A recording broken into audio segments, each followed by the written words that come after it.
ఇంత ముందు 2 సార్లు గులాబ్ జామున్ చేశానండి. ఫస్ట్ సారి చేసినప్పుడు అయితే రాళ్ళలా వచ్చాయి, రెండోసారి చేసినప్పుడు అయితే మొత్తం ఉగ్గులాగా అయిపోయాయి. కానీ ఈసారి చాలా పర్ఫెక్ట్గా వచ్చాయి. అది ఎలాగో మీతో కూడా నేను చెప్తాను. వీడియోలోకి వెళ్ళిపోదాం.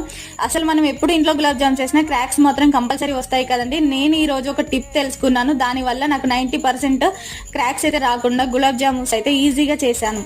అది ఎలా అంటారా, నేనైతే ఈరోజు ఒక కప్పు గులాబ్ జామున్ మిక్స్ తీసుకున్నానండి. అదే కప్పుతో 2 కప్పులు చక్కెర, అదే కప్పుతో 2 కప్పులు వాటర్ తీసుకొని పక్కన అయితే సిరప్ అయితే రెడీ చేస్తున్నాను. మంచిగా సిరప్ మనకు తీగపాకం వచ్చాక దాంట్లో నేనైతే ఒక అరచెక్క నిమ్మరసం వేసుకొని పక్కన పెట్టుకున్నాను. ఇంకా ముందే నేనైతే పిండినైతే పాలతో మంచిగా కలిపి పెట్టానండి పక్కన. ఒక 10 నిమిషాల తర్వాత ఇలా చిన్న చిన్న ఉండల్లా చేసుకొని క్రాక్స్ రాకుండా ఇలా చేశాను. క్రాక్స్ వచ్చాయి నాకు కూడా, కానీ చేతులకైతే పాలు అనేది తడి చేస్తూ చేస్తే క్రాక్స్ అయితే రాలేదు. తర్వాత ఇలా మీడియం ఫ్లేమ్ లో ఆయిల్లో అయితే మంచిగా ఫ్రై చేసి గోరువెచ్చగా ఉన్న పాకంలో అయితే వేసేసాను. చాలా జ్యూసీగా చాలా బాగా వచ్చింది. మీరు ఒకసారి ట్రై